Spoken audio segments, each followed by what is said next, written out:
pagi saya ucapkan kepada Puan dan rakan-rakan sekelas sekalian. Pada pagi ini, saya Elisha Analima, nombor metrik 102315 akan membentangkan bahagian pengenalan berkaitan dengan tajuk yang kami akan bentangkan seterusnya. Untuk bahagian pengenalan, saya akan membentangkan berkaitan dengan apa maksud wacana yang telah diperkenalkan oleh tokoh-tokoh. Wacana ini merupakan satu unit tata bahasa yang melebihi batas ayat. Menurut tokoh yang pertama, iaitu menurut Asma Haji Omar pada tahun 1990, wacana ini merupakan unit bahasa yang melebihi batas ayat dan terdiri daripada ayat, jumlah ayat dan sebagainya. Menurut tokoh yang kedua pula, iaitu Haliday dan Hasan pada tahun 1976, wacana ini merupakan penggunaan bahasa dalam konteks masyarakat tanpa mengira sama ada saiznya panjang ataupun pendek. Selain itu, wacana juga mempunyai ciri-ciri yang terperinci. Sesebuah wacana yang baik akan memiliki ciri-ciri seperti berkesinambungan, berintekstualiti, berpautan, bertujuan, bermaklumat, berkonteks ataupun bersituasi, dan juga berkepadanan. Menurut kajian Haliday dan Hasan pada tahun 1976, di dalam buku yang berjudul Cohesion in English, mereka telah menyatakan bahawa perpautan wacana boleh dicapai melalui alat tertenunan nahwan dan alat tertenunan lesikal. Alat tertenunan nahwan ini merupakan penggunaan kata rujukan seperti kata ganti nama, penggantian seperti keadaan tersebut ataupun perkara yang sama. Alat tertenunan lesikal pula merujuk kepada pengulangan semula lesikal yang hampir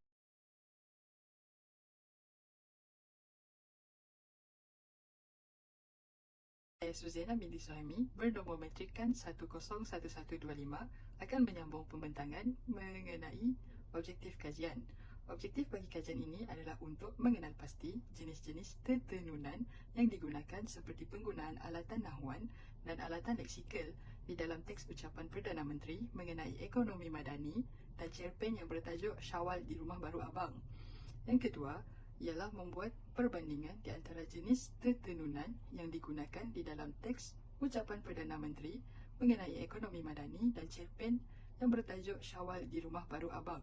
Dan yang ketiga ialah untuk menghuraikan dimensi nahwan seperti transitivity yang terdapat di dalam teks ucapan Perdana Menteri mengenai ekonomi madani dan cerpen yang bertajuk Syawal di Rumah Baru Abang. Seterusnya adalah metodologi kajian.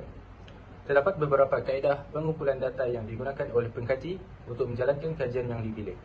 Kaedah ini dipilih bersesuaian dengan jenis kajian yang dipilih untuk memenuhi objektif dan maklumat yang dikehendaki oleh pengkaji.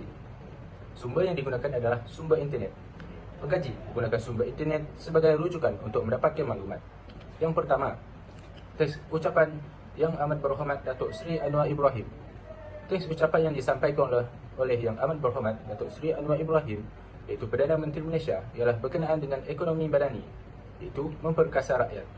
Teks ini memfokuskan kepada pihak kerajaan berhasrat untuk meningkatkan kualiti hidup rakyat Malaysia dengan meningkatkan pendapatan buruh mencapai sebanyak 45% daripada jumlah keseluruhan pendapatan, serta meningkatkan peluang pekerjaan dengan gaji bermakna.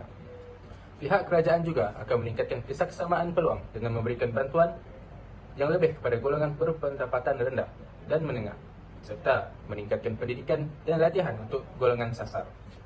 Yang kedua, cerpen, iaitu Syawal di Rumah Baru Abang. Cerpen ini menggabungkan tema perhiasan kaca yang menjadi lambang kebanggaan abang dengan peristiwa yang berlaku dalam hubungan adik dan abang, yang menunjukkan bagaimana perhiasan kaca dapat menjadi simbol perhubungan yang lebih dalam dan lebih bermakna. Seterusnya, berdasarkan jadual satu di atas, terdapat beberapa ayat yang mempunyai alat tertenunan rujukan. Alat tertenunan rujukan ialah lakuan merujuk pada unsur sebelum atau selepas yang berkaitan dengan hubungan makna. Terdapat banyak alat tertenunan rujukan yang digunakan bagi menggantikan makna kata atau memberi kata bayangan bagi sesuatu ayat tersebut. Hal ini sedemikian agar tidak berlaku perulangan kata yang banyak serta memudahkan para pembaca untuk memahami ayat tersebut dengan baik. Teks pertama, rujukan untuk negara bangsa baru Malaysia. Kemudian, adalah Tanah Melayu Sabah dan Sarawak merupakan alat. Teks kedua, perhiasan kaca adalah kemudian. Merujuk kepada kebahagiaan abang adalah alat.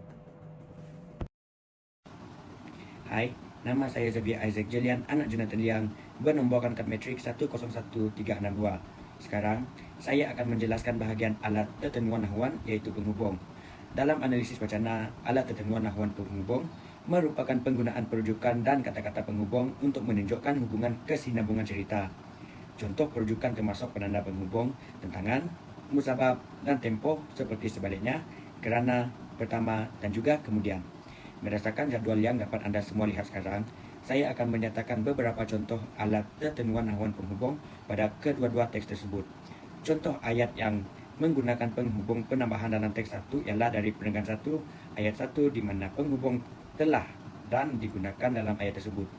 Contoh yang menggunakan penghubung berlawanan dalam teks 1 ialah penggunaan supaya yang dapat dijumpa dalam Perenggan 23 ayat 3. Untuk teks yang kedua pula, penghubung penambahan dan digunakan pada Perenggan 1 ayat 3, manakala penghubung berlawanan namun digunakan pada Perenggan 7 ayat 7 dalam teks kedua. Seterusnya adalah penggantian. Penggantian adalah pengambilan tempat sesuatu segmen kata, frasa atau klausa oleh kata atau frasa bayangan lain. Penerima atau sesara wacana boleh memahaminya melalui ayat yang mendahuluinya. Pengganti berkenaan boleh daripada unsur namaan atau kerjaan. Berikut merupakan hasil kajian kami, iaitu penggantian. Dalam ayat pertama merupakan perkataan rakyat, kemudian ditukar menjadi masyarakat. Jenis penggantian adalah penggantian namaan, manakala teks dari teks kedua perkataan Syawal, kemudian digantikan dengan solat sunat Aidilfitri. Jenis penggantian adalah penggantian namaan. Sekian, terima kasih. Tempatan yang seterusnya ialah mengenai alat tetenunan leksikal. Tetenunan leksikal merupakan sebuah alatan yang membawa maklumat atau suatu idea di dalam sebuah wacana. Tetenunan leksikal juga turut melibatkan pernyataan semula leksikal serta permanfaatan leksikal berkolokasi. Pernyataan semula leksikal berlaku melalui 3 cara, iaitu penggunaan kata yang sama, penggunaan kata sinonim serta penggunaan kata superordinat. Bagi permanfaatan leksikal berkolokasi pula ialah tetenunan yang kerap hadir secara bersama di dalam suatu perkataan atau mempunyai makna rujukan yang umum. Contoh alat tetenunan leksikal yang digunakan di dalam teks yang pertama ialah perkataan kerajaan di dalam perenggan yang kedua dalam ayat yang pertama. Kemudian perkataan tersebut juga telah diulang di dalam perenggan ketiga ayat yang pertama. Perkara ini merujuk kepada penggunaan kata yang sama di dalam alat tetenunan leksikal di bawah pernyataan semula leksikal.